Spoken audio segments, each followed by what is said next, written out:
I am Becky Brathall. I work for Wisconsin Farmers Union, and I have the great job at working with 5 different producer-led groups in our region, one of which who is in the Red Cedar, so the Hay River Producer-Led Council. And so I get the pleasure today of introducing Tara Greiman, who I took over. She got promoted within Farmers Union, and so I get to walk in her very large, great footsteps. So I'm happy. She does not have big feet. That was not what I meant by that. I'm happy to introduce Tara Greiman, the Wisconsin Farmers Union Director of Conservation and Stewardship, and a very dear friend of mine. In this role, she connects the many conservation-focused projects in Wisconsin Farmers Union to help promote win-win scenarios that benefit farmers, our food system, and our environment. So very much kind of like what Dan was talking about today. If any of you know Tara, you know her knowledge and passion for making our communities better is nearly unmatched.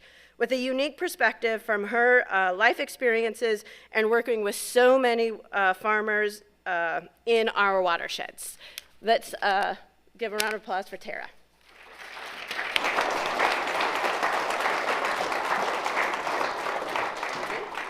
Thank you. Oh, and you can hear me. Amazing. Hi, everybody. Thank you for putting up with me. Can you see my slides? We can't see my slides yet. I can see my slides. We'll see if that gets switched. So I'll start off while we wait for that to come up with why I'm talking. Thank you so much for the introduction, Becky. But, and then I also want to do a quick overview of water quality. Dan actually did an amazing job, so I will move quickly through that. And then I want to talk about the agricultural responsibility that we have and why investment in conservation is not enough in terms of meeting our agricultural goals as well as our conservation goals. So then I'm going to talk about the missing investments and the changes that we're seeing across the board within our communities that are really impacting the choices that our farmers are even allowed to make, and then the other factors that we're anticipating seeing for changes in the watershed coming up. And then finally, I want to end with how do we get to having a beautiful future here. So my goal here is that we leave the day with an understanding of how do we make this place that we live beautiful and this community stronger. And I'm pretty hopeful. There's a lot moving on the screen in front of me, so I'm really hopeful we get there. I promise, there are pretty pictures. So first of all, as Becky said, I've been working for the last 5 years with our farmer-led watershed groups here in the northwestern portion of Wisconsin. And my job really primarily in these 5 years has been to listen to farmers. My mother grew up on a farm in North Dakota. I grew up driving around with my grandpa, watching him say, we're taking out that ditch. North Dakota's real different. Big square fields, very flat.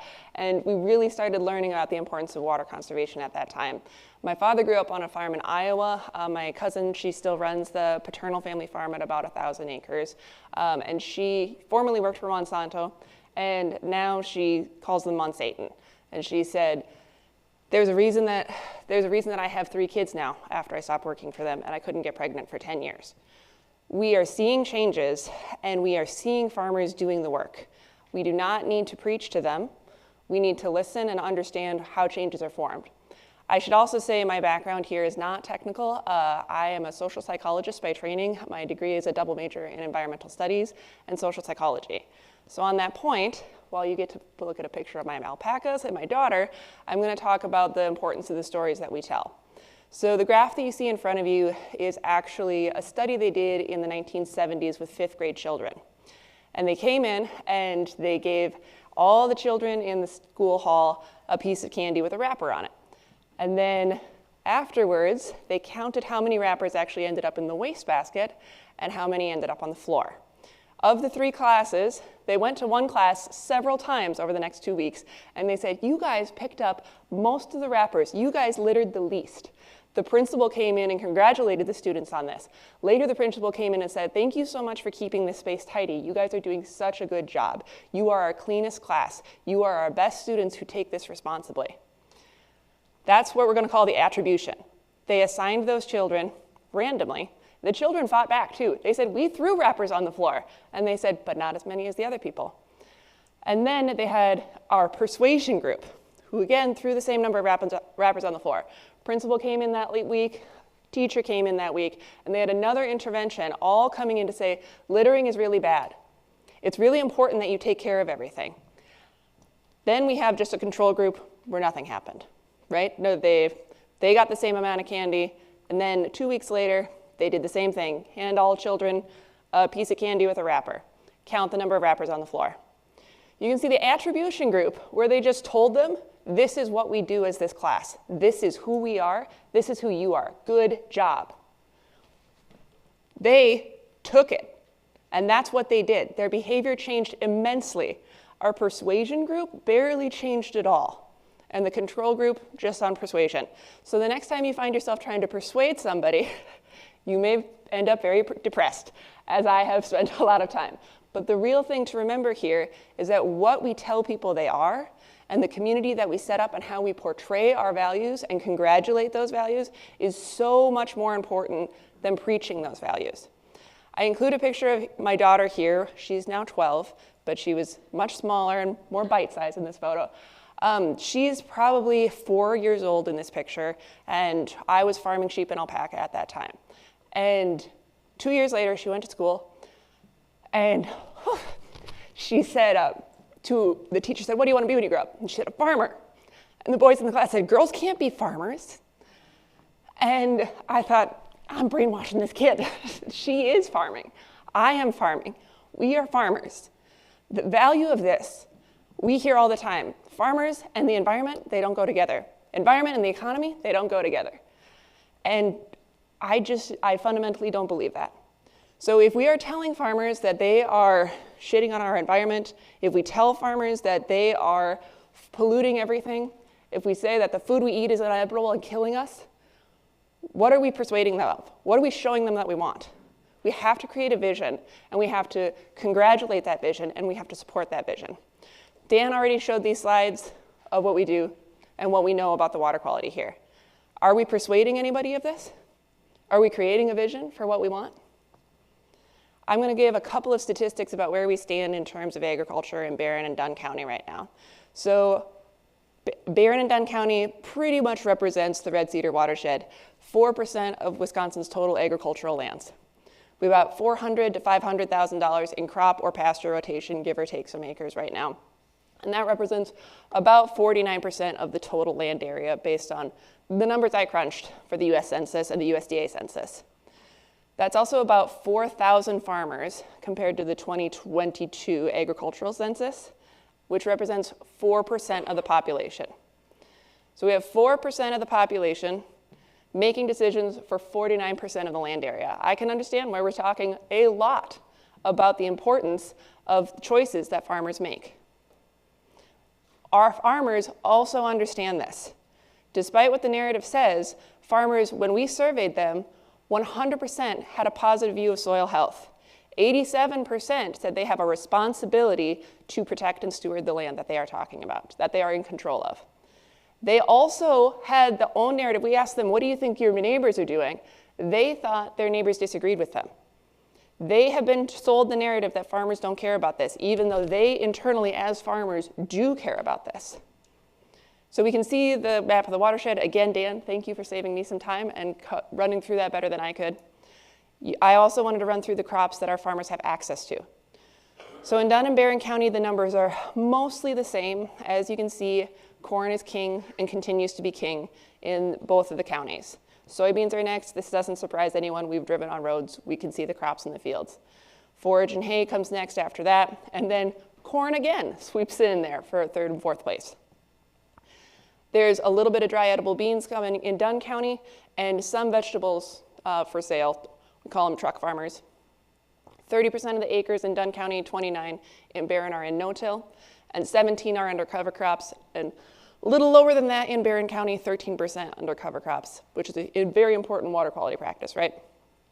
I also think it's very important to note, according to the Corn Growers Association in Wisconsin, 60% of our corn goes to livestock, 37% goes to ethanol. So the corn that you are seeing in the fields is not being eaten by humans. And most of it is a very heavy portion of it is being eaten by trucks. This is an important factor for us to consider when we are constantly telling farmers, you feed the world. but we're actually doing something else with it. You're feeding livestock. You're feeding transportation. It's also important to know that our energy systems are already inherently tied up in farming. So let's get to the attribution story. I get told routinely by many people that farmers don't understand the environment, or sometimes that they can't understand the environment. So we have farmers who are choosing to make this difference all the time. As Dan alluded to, we have our producer-led watershed councils. The one in the Hay River group is part of a core group here in the Northwest that started around 2013, which, if you look at that map, again, Dan said we can't take personal responsibility for it, but I'll note that the drop on the phosphorus came around the time that our farmer-led group started. We started with just a couple and a handful at impressed people, and they started investing in it. We have 51 across the state now. If you want to tell me that farmers don't care, why are they showing up? Why are they doing this? This is Mike Wold in the picture. He's amazing. He will never speak on a stage despite me begging him to because he has, Mike, are you here? Oh, his underwear's back there. Yes, sorry. He lets us come out and talks through his long-term investments and what he's been doing, and they are trying to tell the story. We do know that the efforts that we put in, the investments that we are seeing reduce constantly, as Dan mentioned, we do see, according to research out of Stout, that there's a positive relationship with the amount that we put into conservation and the actual amount of pollution happening on the land. And we can see that the best management practices that we are promoting actually do work. This is pictures, and I think I see some over there as well, of the actual runoff from fields based on the different management practices. Our farmers can see this and they understand that water quality is inherently being affected by the management choices that they make. And we're also seeing that in the research. So not only can you see it in the literal water running off your fields, we can see that infiltration is doubling when our farmers are taking up soil health practices, as well as the phosphorus loss reducing. So again, this is not economy versus environment, because water infiltration is extremely important to our farmers. So because of that, we have farmers doing the research in the fields. This is Scott Carlson in Polk County. He paid to have a weigh wagon come out for his small plots so he can have accurate research on comparisons. This is Stuart Bart speaking in Glenwood City at a church to explain what regenerative agriculture is to people and understand it. This is Stuart holding a baby. I want you to imagine trying to learn, how should I improve my business while I hold a baby in the middle of summer to learn about the research happening in my field? As long as Joe Ailts, who's speaking as an agronomist about the research they've been doing in the middle of July. This is another farmer at for the Red Cedar Conservation Farmers speaking at a bowling alley, explaining the importance of the research that they're doing. And I've convinced Andy and Don Cormacan to stand in fields and bury underwear so that they can tell the story that we are seeing here. So again, we can talk all day about how farmers vote or what farmers are doing or what's applied to them, but we're seeing the values here. So we don't need to persuade people. We need to congratulate them. We need to attribute this. There are hard choices being made, and I want to get there, but I also want to say I'm not standing here in hugging butterflies or saying we could make this work. We are trying to make this work. We have to understand how the systems are fighting against us. So we've talked today, and we are going to continuously talk, I think, about the investment in conservation and stewardship. This photo, again, thank you, Aaron Thompson, who's speaking later today, was put together by this. You're going to see some beautiful graphics. That was other people made it. And then you're going to see some less beautiful graphics. Those are the ones I made. But the puzzle pieces here of just conservation and stewardship does not provide a complete picture, right? We can do a little bit of pour dollars in for conservation, get some good benefit out, but without a sustainable practice, that's a never-ending stream of subsidies, and the conservation can be fighting uphill against other systems. So we need to make considerations for those other puzzle pieces for what needs to be done. Again, Dan, thank you so much. You already covered how we're seeing less accurate research and less support from staff, so we have to work in conservation with fewer dollars in general, and at least less trust. We also have a lot of changes that have already happened and changes still coming. So when we look at agricultural markets, as in where farmers can sell and what they can make and grow, those are going to change. Food, fiber, and fuel are all changing economies, and of course they always will be. But we've seen some huge changes, and I think there are big changes yet to come. Our energy demand and generation styles also extreme changes happening and extreme changes yet to come. and land access. So our farmland protection and the farmland affordability have extremely changed in the last 2 generations for what farmers can do and what they can access. And that is also going to change from what can come as we continue to see some big uses of land changing. All of those are being colored by climate change, water quality dynamic changes, changes in the rain patterns, and the ecology and habitat loss, as well as our communities themselves. So I want to cover quickly what we've seen in terms of climate change because it is important and it does impact our farmers' choices and how they're able to withstand and be resilient within farming. So this is from the Climate Change Impacts on Wisconsin report of 2023. We have seen already since 1979, 1.6 degrees Fahrenheit increase, which is not too terribly surprising, but actually 4 inches, almost 5 inches extra of rain annually. This is what matters to our farmers. When we're seeing this, there are no farmers that I talk to who say, yeah, the weather's the same as when I grew up. No. We talk about rain events. It doesn't rain anymore, we get a rain event because we have washouts. Our farmers have to farm differently to protect their soil, and their crops have to be of better genetic value. They have to think really hard about those factors because we're getting weather events that have to be tougher. And the number of days of extreme precipitation, one extreme precipitation in a year can take out a lot of your crops, depending on the timing. So this is of high value and impact to our farmers, and it's widely agreed. Not all of them want to call it climate change, but they'll say the weather's changing. The other thing to think about is that our growing season is changing. This is actively changing the number of crops that we can grow and the types of crops that we can grow. Minnesota is now winning wine contests within my lifetime in a state that normally you could not grow grapes in the 70s. So we are seeing a very different spread of what we're able to do. Now, where we're going with this is unknown, but forecasts suggest that we're actually going to see about 2 extra months of 85-degree plus days. And that's in a low emissions setting. With that, we have to remember that on an 85-degree day, if you have bare black soil, you're looking at 100 plus degrees in the soil. That is not growing conditions for a healthy biology. So again, our farmers have to understand and we'll be in a continuous learning cycle for what we need to do to actually protect crops. And they're actively learning that right now. So these 2 pictures were actually posted a couple of years ago on some cover crop forums that the farmers share information on or asking questions of each other. You can see the lines down the middle of the fields represent where the cover crops were planted and where cover crops weren't planted.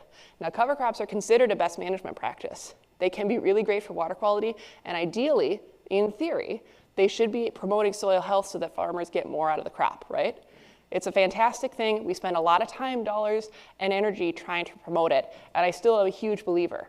However, if you have a bad spring, or if you let that cover crop get too long, or if your soil biology isn't there yet to understand a cycle, you can lose.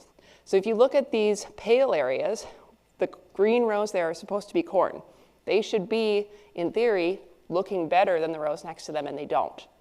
These farmers are taking a loss on this, and they're learning that in real time. They have to watch it every day for months and have a pit in their stomach. I hope it works. I hope it comes back. I don't know what it'll be. I know it's less. I know it's a loss. I know I'm not making as much money this year. That's a big choice. So the farmers who are learning these lessons and investing anyway, it's a huge risk, and it's really hard. So we ask for why aren't they changing? We have to remember the investments and what's on the line for farmers.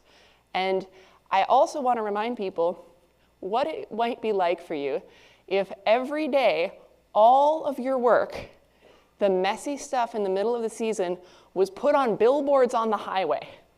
And all of your competitors, all of your neighbors, everybody else who also does that work could see how you're doing all the time throughout the season.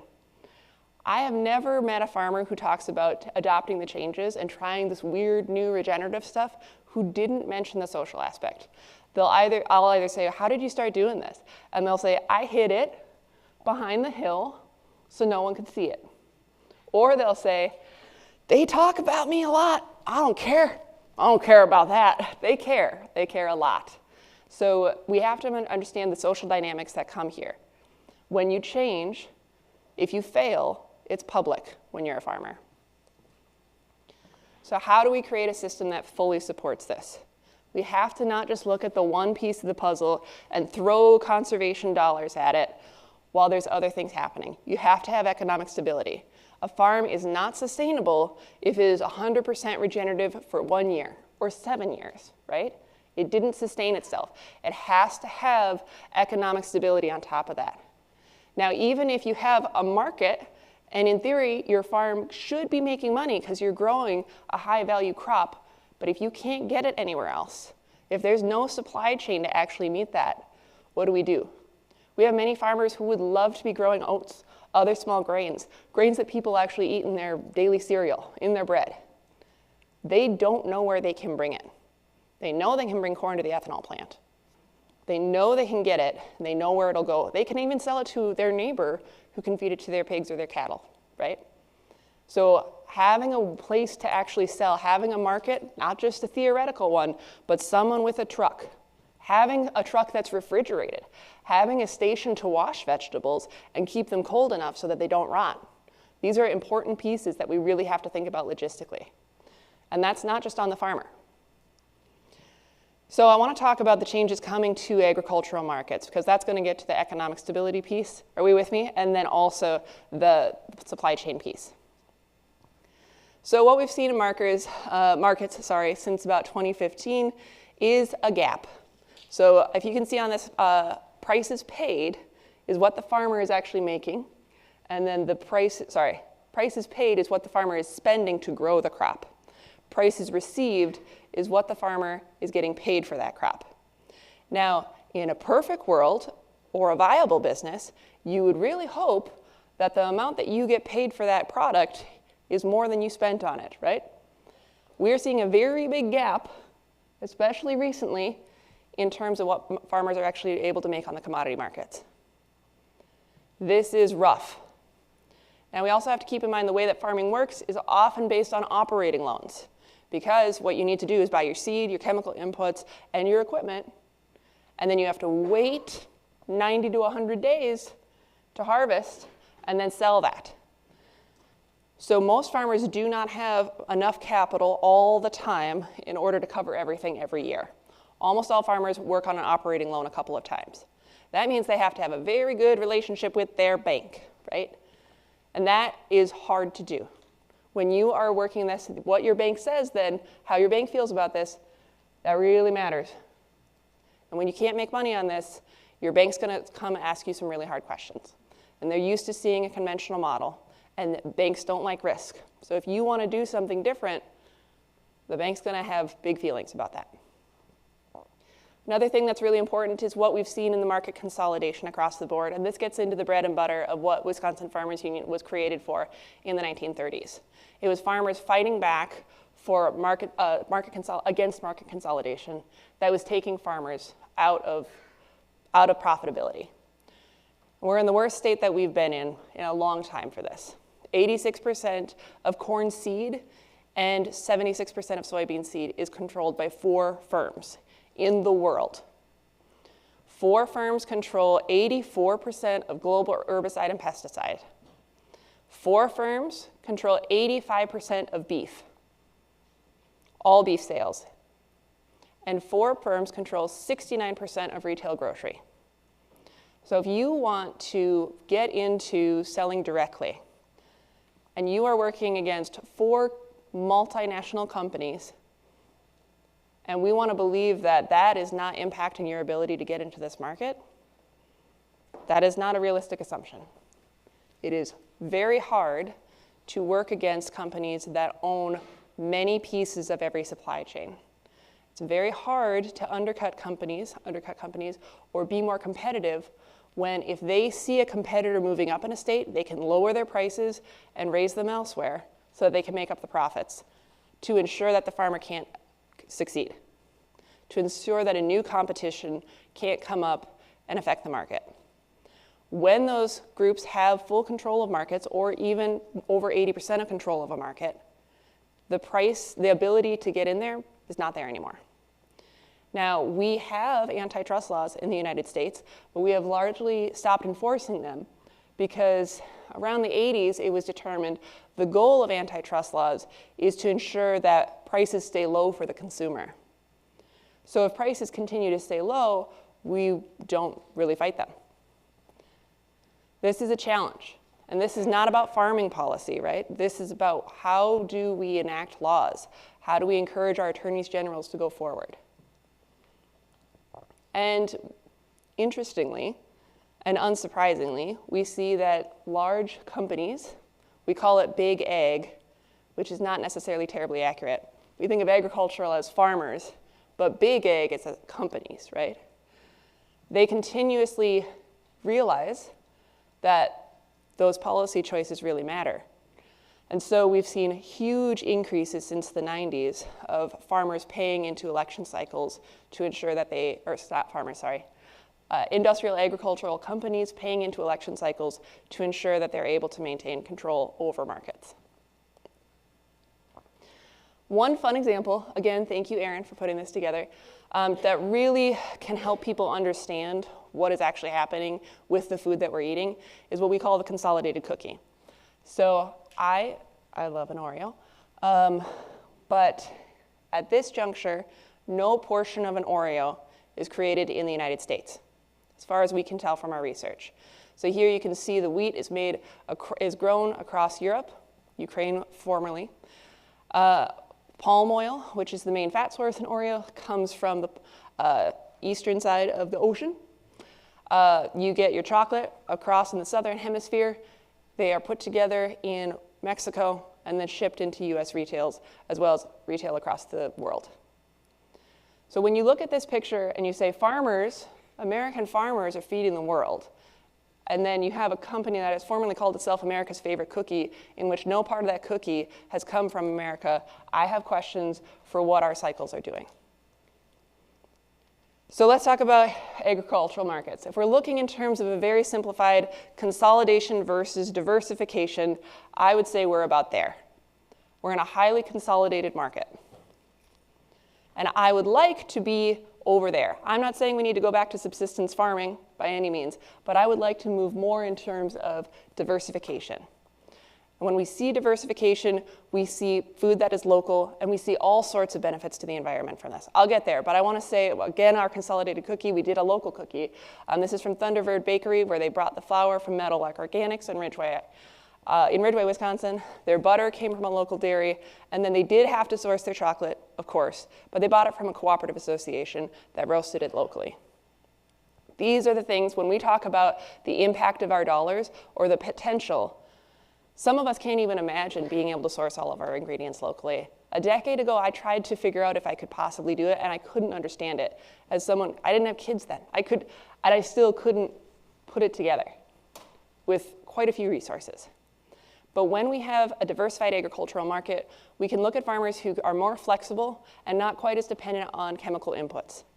They're diversified, they can go into different markets because they're selling something that doesn't need giant companies to say that they can sell it or not. And they're resilient to that because they're not putting all their eggs in one basket. We talk to farmers now and they fundamentally don't know of other crops that they can buy. They're dependent on the community. When you have smaller, more diversified farmers, they can't go to the bank for everything that they need. They have to work within the community, and therefore they invest in the community. How many schools have we lost because in rural communities there just aren't enough farmer families to keep them alive anymore? You can't keep Main Street open if every farmer has to have 2,000 acres in order to be able to sustain their own family. We also see fewer food miles being driven, which of course has many implications for our environmental quality, and we see farmers actually being able to make a profit. So that gets us to economic stability, ideally, for our farm. And there are many farmers already doing this. I know that I said we are here, but there are many farmers who are working on the way. We're not all the way to the end of that arrow, right? We have many farms that are actively working and selling local foods and growing local foods within our region. I've highlighted Threshing Table Farm in Star Prairie, that's in St. Croix County, Racing Heart in Clear Lake, Oxheart Farm in Hager City, which is Pierce County, and then beef from Bowl & Bale Farms in Downing, Wisconsin. But let's talk about the supply chain also, because those folks, a lot of them are selling directly. They're making it work. They're close to the cities so that they can handle it. But there's a lot of farmers who don't have that benefit. So we need to look at other opportunities to fill the rest of that supply chain. Because of that, the Wisconsin Farmers Union has invested in the Wisconsin Food Hub, who works on having refrigerated trucking and supplies that they can get food into central locations and then get them out to the people who need them. We also have now our River Street Kitchen is just about to open up in Chippewa Falls. That's for us to help farmers start adding value-added products. So it's very hard to start selling product legally in Wisconsin because you have to do everything through a commercial kitchen. That's very hard to find, and of course, not everybody wants to build a commercial kitchen yet. So we're working on ways to provide farmers with access to new resources that they can make those considerations. Okay, how am I doing on time? Ooh, okay, I'll hurry up. So next up, I want to talk about land access. So in terms of where we come from, I think it's always important to remember that our understanding of biomes in the state of Wisconsin and everywhere else in America is predicated on very much what our European settlers came to understand when they arrived. And that's obviously been affected very clearly by Native American habitation for many years before that. So we have a lot of people who came and accessed what we call pristine land, right? And during the first settlement, the second picture here shows what happened after European settlers arrived. They did a lot of tilling, a lot of farming. And during that tillage phase, a lot of the top of those hills ended up at the bottom of those hills through erosion. So then we ended up with a completely different landscape that people were farming on. More information on this can be found in David Montgomery's book, Dirt, the Erosion of Civilizations. In 1862, we have the Homestead Act, which was about 9% of the land in the state was given to farmers for very, very cheap prices, and the understanding that they would have to improve the land by planting trees and growing crops and taking timber. So after many of those farmers were given or basically subsidized to receive land, we saw a huge boom of growth up until the 1930s or so. After that, farm size started to increase with the industrialization of agriculture, and the number of farms started to decrease. All that time after the 1930s, we see the amount of land in farms remaining relatively stable. When we get up to about the 2020s now, we're seeing fewer numbers of farms than there were in the 1850s. So we're losing farmers very, very quickly. Part of that is, of course, the consolidation, the get big or get out, and of course we're seeing an increase in land prices at the same time. We're not making new land, and we're losing a lot of it. So right now, the average price in west central Wisconsin, which is the region that we're in according to Extension, is $6,000 an acre. I've asked farmers in Iowa, North Dakota, and Wisconsin, how many acres do you have to run at the commodity scale in order to keep your spouse home from work and to be able to support your family with a farm? All three of them, interestingly, said 1,000 acres. 1,000 acres to support my family without subsidizing it with off-farm income. So if we take 6,000 times 8,000, I get $6 million worth of assets in order to keep a family surviving. I don't think it's a realistic measure or expectation that a farmer can enter a market with $6 million just of assets in land, not to mention the extra $1 million of materials and equipment that they would need in order to turn that land into a crop. We also are seeing land loss. So urban sprawl, of course, we've been talking about for many years. We are projected to lose another 18 million acres by 2040, which is about 2% of our current farmland.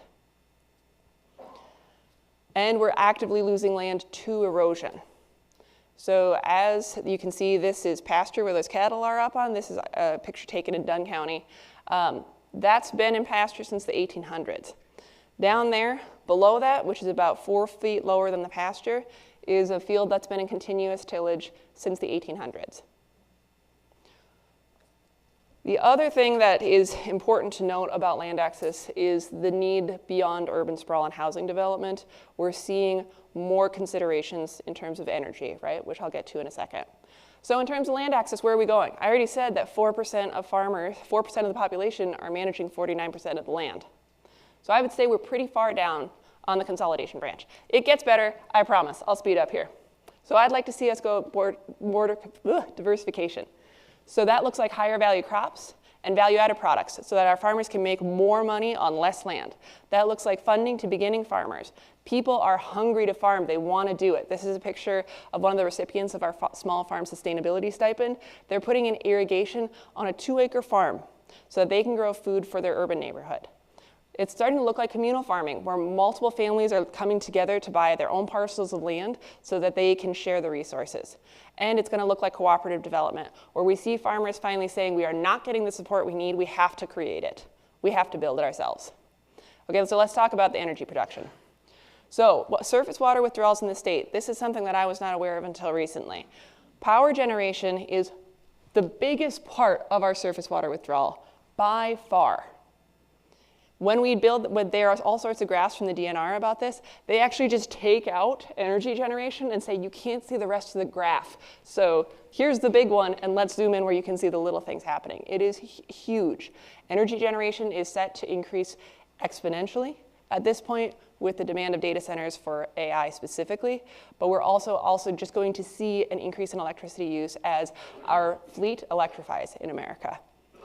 So we have 1/3 of power going to residential, 1/3 going to commercial, and 1/3 going to industrial use in Wisconsin, even though by far the highest number of users is in residential, but those industrial and commercial sectors really do require a lot more energy.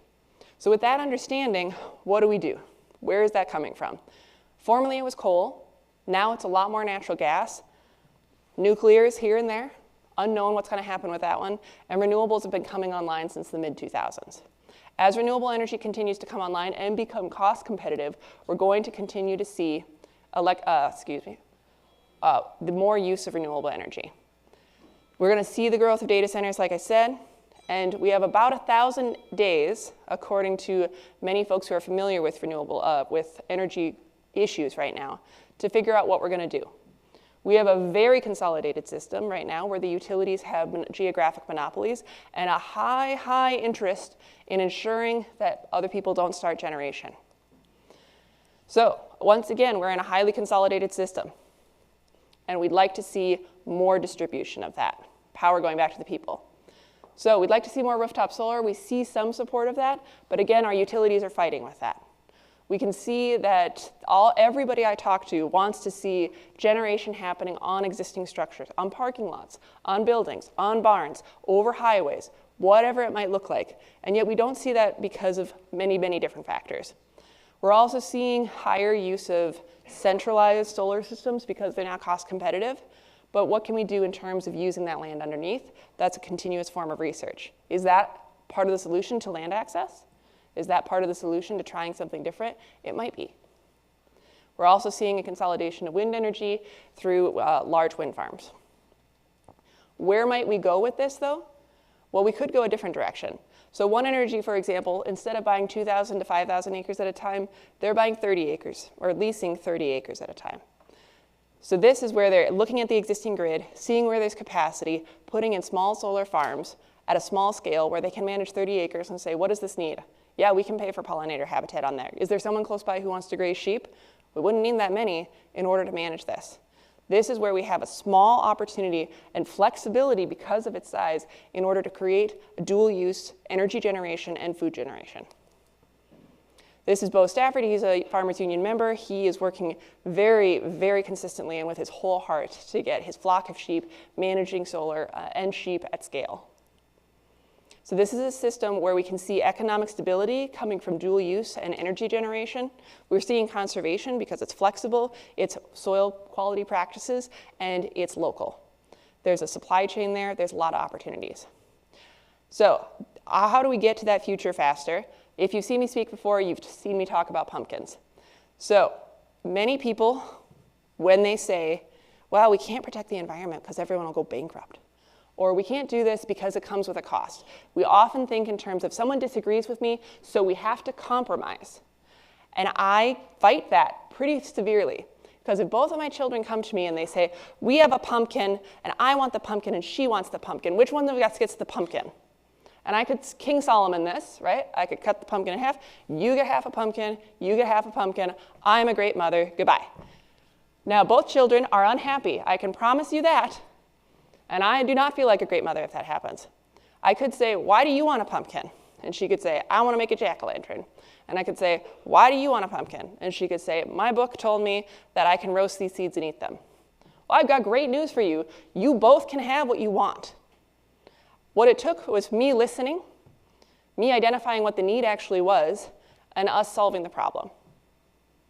That is collaboration. It takes longer, it's a pain in the butt, and everybody ends up happy in the end.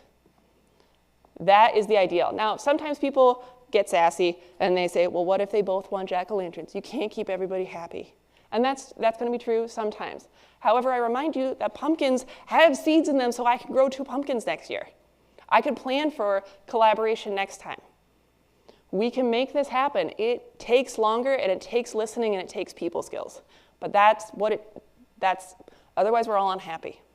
We have to get out of compromise mindset. What we need to do to make this beautiful is start the community building process. We have to go into the attribution of taking the little spider webs we have, those farms that are already following that picture, those companies that are already trying the diversification model, and we have to turn those into rope courses. We don't want fragile spider webs. They're still extremely strong. We actually don't understand how spider webs can be that strong, but we can still chop through them. What we need is rope courses made with thick rope that people don't fall off of, right? We need to have pillar trees between those that we can go to and say, that's what we want, and we want to get up there. Come with me. I'm going. Let's go. We need to bring everybody to the table, and we need to remember the practicalities of this. You cannot direct someone and say, just grow different crops. How? To who? My combine doesn't harvest that, and it costs $600,000. What do I do? We need to build a supply chain that works for that. It takes listening. It takes putting power back at the bottom and respecting that people are making logical choices for the space that they're in. And it takes an investment in solving the problems as they exist.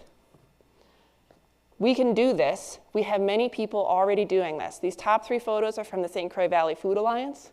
This is a group of farmers that's working together, specifically in northwestern Wisconsin, in order to bring people to the farm. They're holding winter farmers markets all year long. They're holding summer farmers markets all year long. They have access to your fruit, vegetable, sweeteners, and protein needs. That's a lot of your food pyramid. This is J.M. Watkins Meat down on the left there. Is that your left? Yes. Down on the left, that's a producer in Pierce County who turned into a butcher, so that all of the farmers in Pierce County who are selling locally have someone who can actually butcher and help them sell their meat. This middle picture is Tony Anderson's field in Dunn County. He got tired of the corn and soybean model. He said, I'm not making enough money, this doesn't work. And so he's trying to grow different crops and cover crops. He's trying to get more into beef. He's also trying to figure out which ones actually work and grow. This next picture is one of my favorites. This is Sam Erickson. Behind him is his grandson driving the tractor, and he's leaning over explaining to a Lake Malibu Association member exactly what they're seeing in the trees. They're talking about a bird after they've been driving through crap property to show this. We have a spider web here, and it is growing in strength. What we have to do is we have to continue to build these connections, and we have to make a vision that is not focused on what we think is missing, but focused on where we want to go. Coming together is just the beginning. We're here. We're all going to leave this, but we have to stay together. We have to have a shared vision that's exciting. We have to have something that people can believe in. And then we have to work. And it's boring, and it's long, and it's uncomfortable, and you have to deal with people who are not angels and who don't agree with us on everything. How dare they? But they're right, dang it, sometimes too. And so we have to put up with that. So with that, I'd say let's get to work. I have all of the citations and resources for everything I shared here available if anybody has questions later or wants to see these as well. Thank you so much.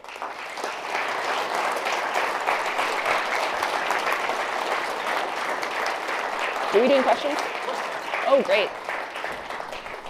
We do have lots of time for questions. Got about 11, 12 minutes. So, yeah, we got some folks that'll be running around with mics. So if you have a question, don't hesitate to raise your hand. Otherwise, you have to hear me just pontificate longer, which I can do, but I don't think you want.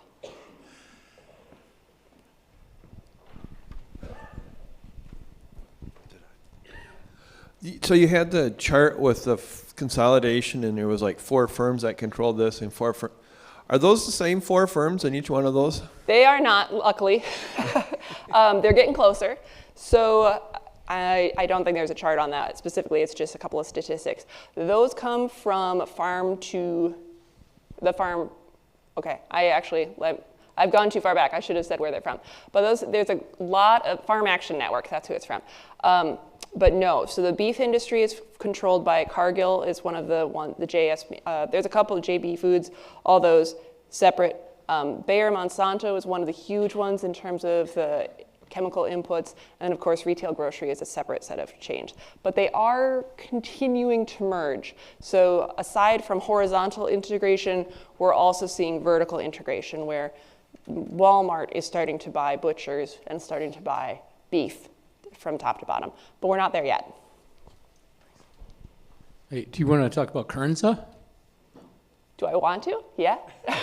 I don't know who asked that, but yes. So Kernza is considered the perennial wheat crop. We're growing it in a couple of university settings. We have some farmers who are trying. In Pierce County, we have a couple hundred acres planted. It is amazing how quickly they're growing. It's through selective modification. The seed has already increased about 8 times its original size. It's still small. It's still a big challenge in order to find a market at scale. Our farmers get really excited about it, and then they're like, there's a brewer who really wants to make beer with Kernza. They need 100 bushels. And the farmer says, great, that's 4 acres. What do I do with the rest of this? So Kernza is coming along. It's considered what's the word I'm looking for? Up-and-coming crop for the most part, and we're continuing to look at it for research. The benefits are that it is perennial, so you don't have to till it every year, so you're saving yourself a lot of carbon and soil health inputs, and then it becomes a forage after that. So it's a really exciting crop. We are seeing it in our region, but it's not quite there in terms of farmers being able to make a profit with it just yet.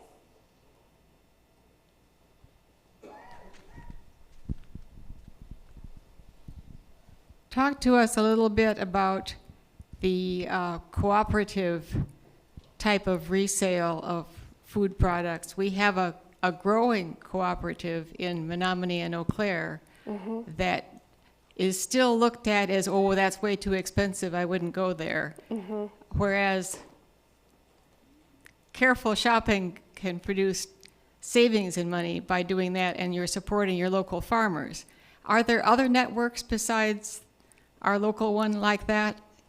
Yeah, so cooperative grocers is definitely relatively common in most urban settings. Menominee does have a fabulous one. Crystal spoke here last year, who manages the Menominee market, and she did a phenomenal job. She did say, someone came up and complained to her and said, I can get this cereal for $3 less at Walmart than I can here. And she was like, I should buy the cereal from Walmart because I can't buy it as cheap as Walmart can sell it. I can't buy it as a grocery wholesale as cheap as Walmart can sell it retail. So there is, to be fair, a cost bump there. Where the co-ops can beat out Walmart in terms of price for the consumer is on the actually produced locally, right? I will remind you, this was for a box of cereal, which was not grown within the watershed, right? But we can get really good vegetable access, really good beef access, really good cheese access, really good fresh grains, milled grains, all that stuff. You can find real, early in the food supply chain, foods at your co-ops. And we are continuing to see development of that. It does come with a whole set of logistical and business challenges, but it is growing, I can say. And like I said, the Food Hub and a couple of other groups are now trying to fill in some of those gaps. And Lane is going to be speaking later, and she can speak on this so much more intelligently than I can. She's sitting right by you, so turn around and you can talk. She'll answer that question. Did I answer your question to some extent, or was there more that I'm missing? Okay. You had an interesting graph on water use and energy production. And was that for Wisconsin or the United States? And does that impact water quality? So yes, this is from the DNR Wisconsin, so Wisconsin alone. In terms of surface water withdrawal, the concern here is mostly temperature change. My understanding is that this is often just used as a cooling agent for the plants to use, and so there are concerns about water quality, but it's really an ecology concern in terms of the temperature change, because a lot of freshwater plants and animals are really dependent on cold temperatures in order to keep them alive and allow them to reproduce, is my basic understanding. As we're just talking about AI data centers, or data centers in general, there's a lot of talk of, well, they won't use that much energy because they're not gonna use that much water because we're gonna just use energy to cool them, which is part of the important piece of this conversation, is that the more energy you use, the more water you are inherently using. It's just moving it off of the responsibility directly of the data center and onto the responsibility of the power generation center.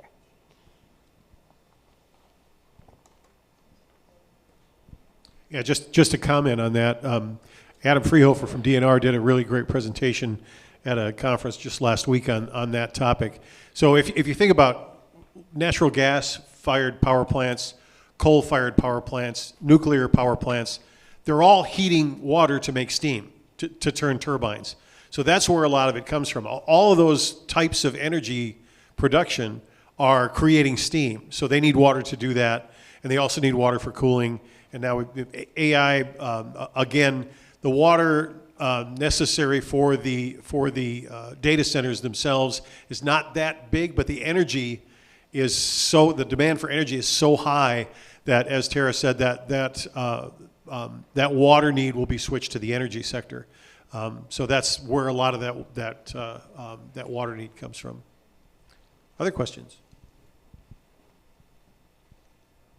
I have one for you, Tara. You had the graph earlier of increasing size of farms, decreasing number of farms. Mm-hmm. Can you comment a little on the increasing number of farms that are farmed by people who don't own them?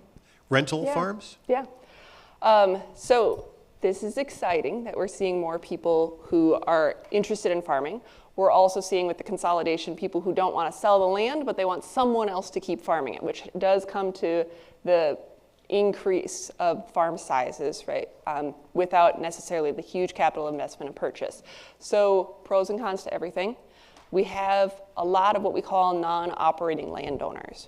And when I talk to farmers who are farming and I'm saying, you're renting that land, I've heard farmers say, I'm never planting cover crops on land I rent.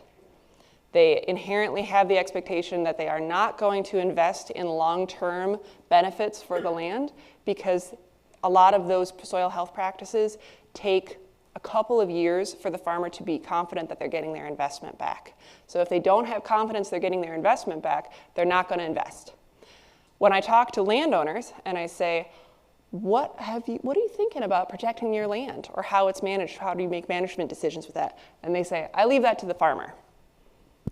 So when we have two people who assume that the other person is going to check and worry about stewardship, I think we have a problem. Again, this gets to, we have to collaborate. We should actually all be at the table. Your landowner, your land manager, and whatever other parties need to be at the table to help you make that decision is really important. So that's a concern. We also have a lot of small farm folks who are just getting access to land for the first time, and that's creating some community issues. I actually was just asked if we could help host an event to host farmers who are coming in from the Twin Cities area for the first time, and they're starting to farm a piece of property. They have had the police called on them every time they've been to the property because it didn't look like they belonged there. So I hope the police figured out, like, well, where do you want me to go? Yeah, they're fine. But we don't know that. Again, we need a higher level of collaboration so that farmers can feel comfortable to actually try something different. and know that they're being supported by their community when this happens. Time for one more question, if somebody's got one.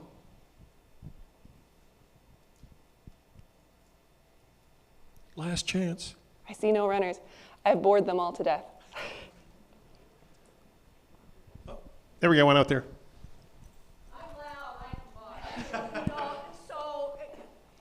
This is going to be video, but you have a lot of information on this, and your resources. Is that something that we can get a hold of? Yeah, we have a Red Cedar Watershed website, right? We can. Yeah, so the keynote presentations are going to be on video. If you want us to send you the slides, let us know, and we can do something to make that happen. But they're available. I think my contact information's on the first page too. If you want to just contact me directly, gosh, it's so many slides. I'm sorry, everybody. You can find me at the Wisconsin Farmers Union webpage, or if I get there, you can take a picture of this screen and contact me, and I'll send you the resource. There you go. All right. How about a hand for Tara?